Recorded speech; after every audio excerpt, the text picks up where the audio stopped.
Hey guys, Kapper here, and welcome back to another edition of Property Hunting in Western Kentucky. So first of all, let me show you this first property that we are going to look at right here. So this one was actually sent to me by one of our viewers, Gary. We appreciate it. So this is basically a cabin with 209 acres. It's very private. It has electrical at the cabin, power already there. And when you look at an aerial map, this one looks really good. Let me show you the aerial quick first. Okay, here's a look at the aerial here. This is the place right here in the center. Okay, it looks very remote, very private, and we always take a look at the terrain here. On Google Maps, you can do this and tilt it so you can kind of see the terrain. But we're looking for something with some terrain variances, you know, some hilltops and some valleys and such. But in looking at this, we were really excited about this one. Let me get it turned back around here to normal. Oh my gosh, telemarketers. Oh man, if I could stick something through that phone, I would. Anyways, so it's right here. You got a really private setting, and by the looks of the map, you have this county road that dead ends right at the property. And there it is in the middle. You got some nice ponds. You've got a couple nice food plots, and as you're going to see here in the pictures, this one looks really good. The only initial drawback, one of them that I'm seeing, is you see this area here. It's been clear cut or strip mined. Can you see the difference between the left and the right of the arrow there? So it's either been strip mined or clear cut, one or the other. And then this section here is the same thing. It's probably a marshy spot, or it was a mine or another clear cut. And the other thing is this house right here. This house is perched right on the property line. So that's the background. Let's get into some pictures really quick and get this show on the road.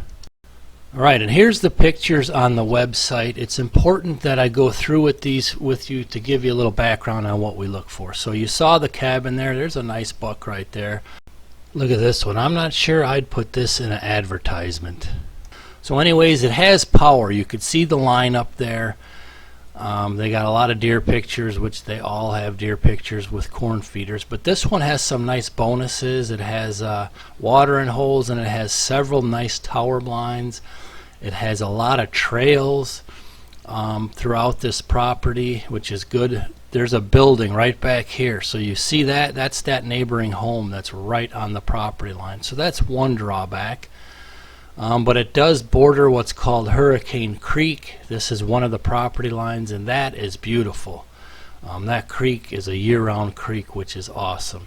So here you see some regen, a beautiful redneck stand. Look at that. Mrs. Kapper's like, I'll take the one on the left, and I get the one on the right. That's a perfect give and take right there.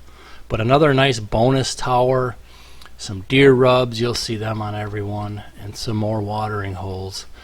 So we were very excited about this one, and here's the inside of the cabin. Initially you think it's got power, it's got water, it's fully functional. Our plan A here is to buy a farm with a home of some kind on it, so that I could jump right in if and when I choose to bail out of Illinois. So I could become a Kentucky resident any day of the week if we own a farm with a home on it. That's plan A. Plan B is then when Mrs. Kapper can join me and retire, then we will build another home, you bet. So here's some nice terrain, a nice ridge here with some nice oaks on it, and of course the redneck blind again on a food plot. So that's what we had going into this thing. So we're keep in mind we're trying to build a future home, so we want power and water already there and a home already there, so we can build a future home and stay in whatever's already there. So let's get boots on the ground. Okay, I'm on the ferry still. I just talked to Mark Williams, the whitetail agent that I'm working with, and kind of good and bad news. The one that I thought was a strip mine wasn't. It's not a strip mine, so it was clear cut. So those are a lot cheaper. and for good reason, because they're ugly and there's no timber value, but they're great habitat. And this thing is priced pretty good, but it needs to come down probably $400 or $500 an acre. But if we like it, we'll see. It's got a cabin on it with power, and that's a huge thing, that being that remote, getting power that far. So let's get off the ferry and head into Kentucky and check it out. Okay, so when I turned off, this is the dead end road now. It started looking really good. I was pleasantly surprised that it was black-topped, but that can change. And you look at the houses that are on the road, and there was really nice houses on the road. So let's fast forward a little bit and get a little further down this dead-end road. So as we're getting down the road, the blacktop turned to old blacktop, and a lot of nice houses and stuff. There wasn't a lot, but they were nice. And then the old blacktop turned into gravel, and then it started turning kind of into rough gravel. And so here, let's see what happens when we pull up to the gate. Now keep in mind, we need good year-round access, and we need to be able to get semi-trucks in if we're going to build a home in the future. And so here is the entrance. And boy, did we learn some things about this entrance. The map showed this was an old county road, but it was abandoned. So now it's just this lane, if you will, that's basically an easement. So right here, Mark had to put it in four-wheel drive just to get it up this little rise here, pulling the side-by-side. And you see up here, there's a cabin right there on the right. And now we figured out that basically this is an easement that gets all the way back to the property. So I was deflated right away from the get-go here, from square one, but I said let's go just take a quick look anyways. But this already, so you got to drive by this property, and there's several other properties on this two-lane road before you even get to the one with the cabin that we're looking at. Okay, so this blue dot on the right, that's where we're at, and this is how much road we have to go till we even get to the property. And it's already just a thin, wet, mushy blue two-lane. So it's not looking really good right now. We haven't even got there yet. That's the gravel under. Well, yeah, but this is, man, you gotta look at getting semis in, man. I mean, if you're gonna build a house, you need to get semis and crane trucks, the whole shooting match. You know, here's another parcel. Now this is all that 600 something acres. All right. See, Amy, you should be looking at the wall. I don't see no friggin' power. I'm telling you, if it's on his pictures, they got a power meter on this, and they got an overhead line at the thing. It could be a generator, but obviously, why would you have a power meter on a generator?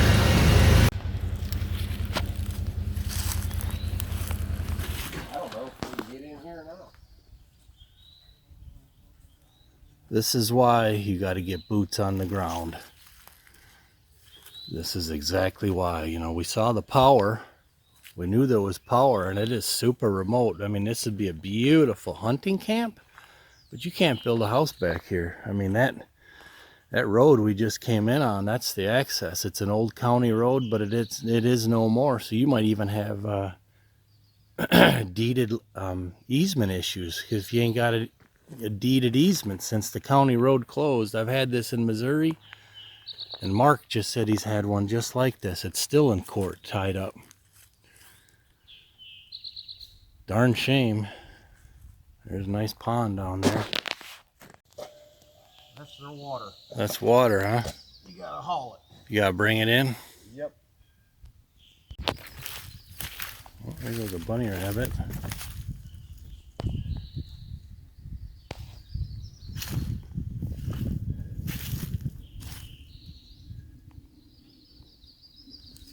Could hear a... Yep. You could hear some big machine in that direction.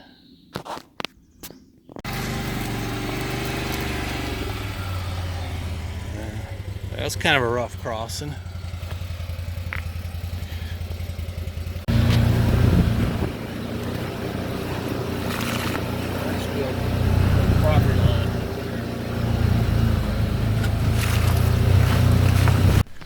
So we drove around some of the trails, and it was very obvious to me that most of these trails, there's an old barn that Mrs. Kapper would have loved, that a lot of these trails were brand new. I mean, they were just still sticky clay. A dozer went in and made them.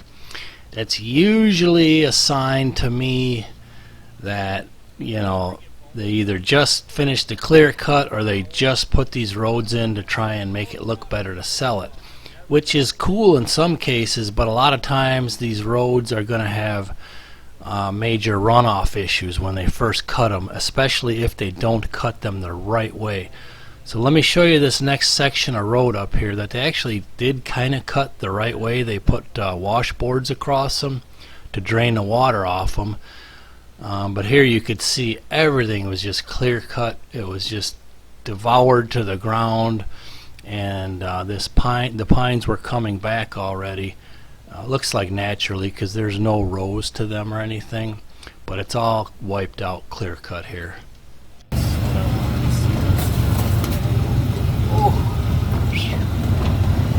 Now we're going downhill. What are they asking for this? $298. $375.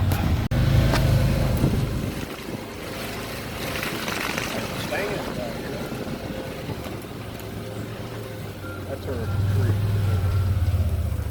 Yeah, that's a shame, man. Beautiful.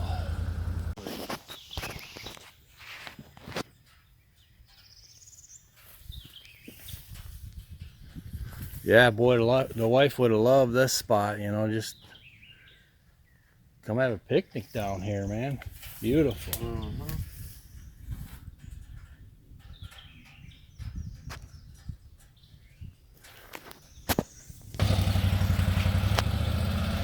Well, I told them to head back. Unfortunately, the access issues are just too great to overcome to invest that kind of money. Planted these, do you? They're just natural? No, it's just naturally revegetated. They could have been replanted though. I know they replanted them on the piece I had across the creek. But these don't look replanted. No, to me they don't. I'm not seeing any kind of rows to them or nothing. Like rows, they just look like they're Alright, so this little food plot here is one of the things I kind of gave a tip on for you guys before is, you know, don't be fooled by a nice blind and a food plot. I mean, you could do this yourself. I mean, that blind's a $2,400 blind. That's a redneck. That's really nice, but it's just a wheat food plot here, which is not that hard to do. So on the way out, here's another little cabin right next to the property line. That field is the property line. We were just commenting how they ran the power across this field. They buried part of the power line across the field, then right on this property that we're looking at, they went back to overhead power up to the cabin, which is where we're headed back to now. So the takeaways on this, it was all about access. It was clear cut, it was rough ground. Here you could see they had just bulldozed this road in. I mean, they put a drainage ditch on it and they put a couple wash crossings there for the water to drain off.